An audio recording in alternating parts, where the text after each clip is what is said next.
ganito kasi yan yung sikreto na to, no, mga kabengbeng, no. Pinakita ko naman sa inyo. Tapos kakargahan nyo pa ganyan din, pabaliktad sa magazine.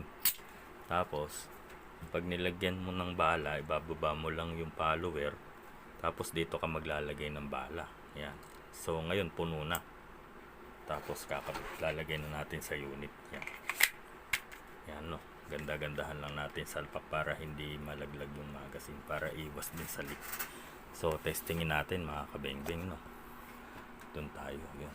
Yan. So bali ang gagawin natin, cha-charge natin na gano'n. So ito bali naka full auto to. Ay, naka semi auto. Yan. Semi auto lang muna tayo. Tapos tatanggalin mo yung magazine ngayon. Tapos i-charge mo. Yan. Tapos kakalabitin mo to. Okay. Kikita nyo ba? Yan, yan. Ito muna kakalabitin nyo. Yan, yung isa na to. Yan, yung isa na yan. Yan. Kakalabitin mo pa ganun. Ito. Yan. Kita nyo ba? Kinalabit ko pa ganyan. Ito. Yan, pa ganyan.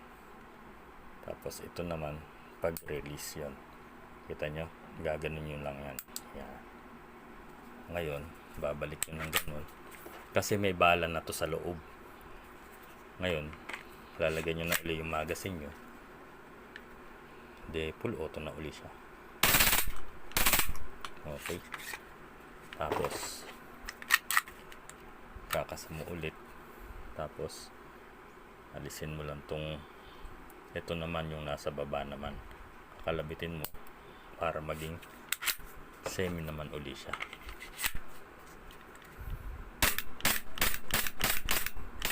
Tapos alisin mo uli yung magazine.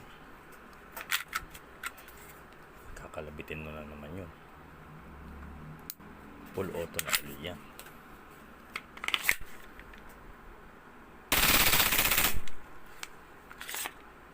Okay, no?